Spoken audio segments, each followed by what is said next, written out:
Father Sahib, dignitaries on the dais, senior membership of LMA, awardees, Ludhiana administration, LMA members, members of the media and press, ladies and gentlemen.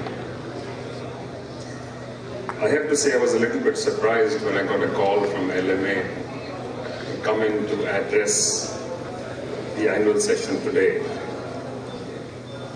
for two different reasons. One, said you don't invite one of your own to come in as a chief guest or a keynote speaker to your own session. And second, I already actually did come last year and spent some time with the LMA.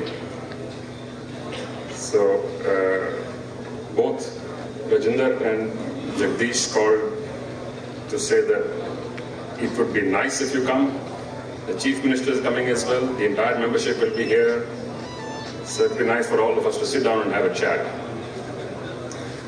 So that was the way they actually twisted my arm to come in here today.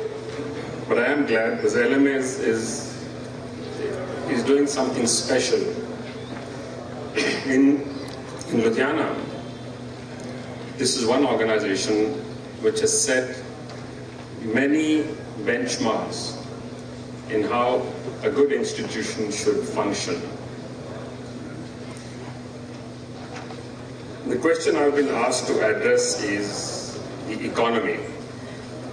So I called Jagdish yesterday and I said, is it okay if I talk about the global economy? Because यहाँ क्या हो रहा है? यहाँ का तो जो रोना है सब रो रहे हैं. Every day you see it in the newspaper and the media, literally every other day.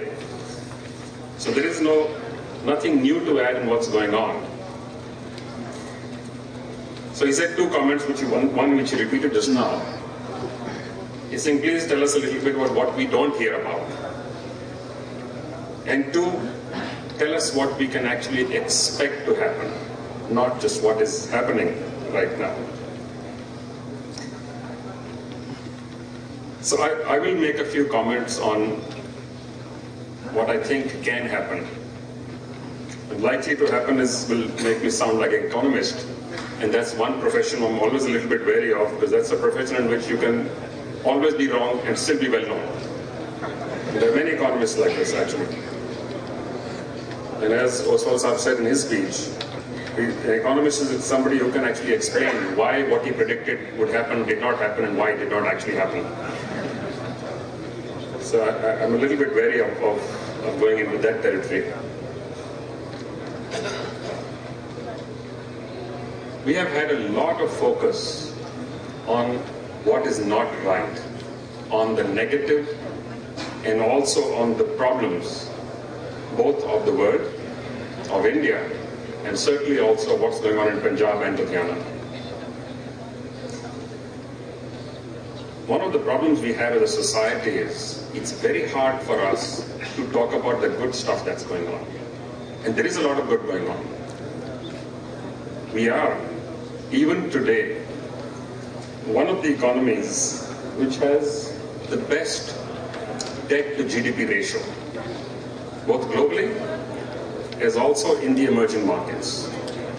And it's actually improved over the last 5 or 6 years, significantly improved. Our net external debt is also it's about 5% of the GDP right now, which is actually quite healthy if you see the overall situation of what's going on in the world. A few years ago, we could do no wrong. People had started talking of a new concept of Chindia, constantly comparing India with China and saying these are the two nations and economies which will change the rest of the world. And today, it seems we can do no right. When things are going well, we tend to forget that there will be a downturn. Now that we have a downturn, we also tend to focus only on the negative end today and are not planning enough, I believe, for when this turns around, as it will. So one thing I've learned is things will change. And they will always change. What we're going through right now is a cycle. In fact, the early signs of this change are already there. because of the kind of economy that we are, especially sitting in a state of Punjab, our dependence on agriculture is extremely high to kickstart the economic cycle for the year. And because of the kind of monsoon we've had, because of the kind of sowing that we've done, it is very clear the crop this year will be very good. So it has begun to change the mood in the rural areas, and because of the consumption starting to improve in the rural areas, and by the way, in some cases, some sectors of industry, it already has begun to improve. This effect then spills over into the rest of the economy. The farmers don't actually wait for the crop to be harvested to go and sell it before they start spending. And that is, again, a part of the nature of how this economy has functioned for the last 100-odd years. It's not anything new. But it's clear that we can expect this year easily a 2.5 to 3 times higher contribution from agriculture coming in terms of surpluses. And what that contributes to, all of you know, because I see many of you who have more experience than I have in industry, and many of you who are smarter and know what this implies as you move forward for business. So what is it that we, I'm not talking about Punjab and Ludhiana, should be looking at? And what is it that we can expect from the government? Since the Chief Minister is here himself, this is also a good occasion to present to him some of our requests as to what we think can actually help change the situation for the better, but do it quicker than we would like. Because as I said, it will change, but sometimes the pace of change is not enough to satisfy us. For Punjab itself, I'm not sure that there's anything really holding us back. It is we ourselves who need to kind of push ourselves forward. We have everything going for us in terms of intellect, capability, experience, but for some strange reason, we have fallen behind, and we tend also sometimes to behave as if this is natural and normal, and we've actually accepted that situation. That is not okay. There is no reason for us to accept that Punjab can or should fall behind. You've been a leader in this country for a long time in so many different areas. The renewed focus on infrastructure, which one has seen over the last couple of years, the renewed focus on education, on healthcare, on skills, will and should certainly make a difference. I think we need to find a way how within this adversity itself, there are some outstanding opportunities for us to build on. If you start to focus on some of these areas itself, lack of infrastructure, lack of physical infrastructure, too much red tape, too much government corruption, lack of skills, there are 4 or 5 things people talk about as weaknesses. Each of these weaknesses also has an opportunity built in. If you start to address this as an opportunity. It's an opportunity for business, I'm saying now, to actually to build businesses around it. And once those businesses are built, those become facilitators for a multiplier effect on the economy itself. Agriculture, which is the foundation of this state, is a big plus for us and also a big liability for us today. Because of what has happened to agriculture over the last few decades, we have actually created poverty in the rural areas more than we can handle, more than we can manage. The contribution of agriculture in our GDP has continued to decline, but the number of people depending on agriculture has not declined. Our farm sizes have become smaller. Our yield has not kept pace. While we have very, very high outputs, overall, we are the world's 2nd largest producer of vegetables, 2nd largest producer of fruits, the largest producer of milk, and a whole host of other produce. But our yield is still amongst the lowest in the world. In fact, we had this conversation, Badal Sahib invited me one day to his home some years ago, and he says, "Badi problem hai. Pindans badi garibi hai." So I said, "So we can have a discussion, we can make some suggestions. But his focus was on the poverty which is coming from lack of opportunities. So we actually made a visit to Israel to have a look at some of their practices. Because the belief was that those are rich countries, they can and do spend a lot on infrastructure, especially for agriculture, and therefore they're able to get high yields. My suggestion is, why don't we do a simple calculation and see what does it cost and how much actual increase can we get? And it's a mathematical calculation, not difficult to do. If the spend is worth it, we have to make sure we find the resources to make the spend, and we should. Not a lot is required if we provide more technology and more management input into farming. I believe this can be the largest value addition in this country. Bigger than the IT industry, bigger than healthcare, bigger than any manufacturing that we have done or can do. Post-harvest value addition in agriculture is also a fantastic opportunity. With this, I'm going a little bit beyond your brief, but I think all of these do impact the economy, because we have to make the economy work.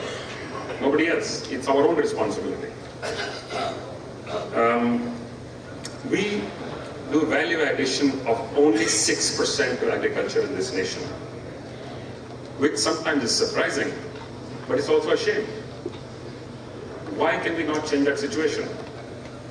Nobody knows the exact number, but for different crops we have spoilage of 30 to 50% in our crops. Only because we have not put in the full arrangement for handling of material, storage of material, logistics of material, and processing of material. I'm talking about agri-produce now. And all of these put together can absolutely dramatically change the situation. Certainly for a state like ours, we can not only get back to being the leading nation, we can actually tell the rest of the world what is possible. Today, in spite of being a nation or a state with 5 rivers, which we had when we were all common Punjab, we have the fastest drop in the water table in the country, in the nation, is taking place in Punjab. The soil, from leaching of overuse of pesticides and fertilizers, is actually in many parts of Punjab becoming a condition where standard crops can no longer be grown. I'm not sure how well known it is, but one of our largest imports after oil and gold is edible oils. Things like palm oil, etc., come from Malaysia and other countries. We are massive importers of these oils. Why should we not, as a state, say, we will take on that responsibility? Punjab has shown the rest of the nation how to grow wheat. We were not a rice-eating state. We grow basmati. Dehradun basmati is not grown in Dehradun. Dehradun basmati is grown in Gurdaspur. And the processing which we talk, everybody has kind of built this into a marketing image of Dehradun, but it's actually coming from here. If we can focus only on the high-end, high-value rice, which is basmati, and not produce the rest of the rice, I think we will do a great service to this part of the country. And we will do a great service to the nation. Because that very soil can then be used for other crops. There is a crop called quinoa, which is used in Central America and South America. Very high nutrition, very easy to grow, uses very little water and very little nutrients. Itself, it is very nutritious. I think we need to find a way to make the change amongst ourselves. Industry in Punjab itself needs to relook at itself. We hear the complaint very often that people from Punjab have set up industry outside of Punjab. Industry is a migrant. Industry will always go to where it can find the best environment to work in. Needs a peaceful environment, needs a facilitating environment, and if we can create a cluster environment, cluster effect is, for the bicycle industry, for example, Ludhiana has become an absolutely unique cluster in the world, for no good reason, but it has become one. Every part of a bicycle is available here. So whether it's a company in Chennai or a company in Sonipat or a company in some other part, they all buy their parts from here. For wooden tools, it will become a cluster. So can we upgrade our clusters to also include research and knowledge dissemination? encourage innovation? Can we build a culture where innovation is encouraged and failure is not only accepted, but failure is celebrated? Only last week we were having a discussion. Why does California produce so many new enterprises? Why do they happen in Cambridge? There are a few clusters in the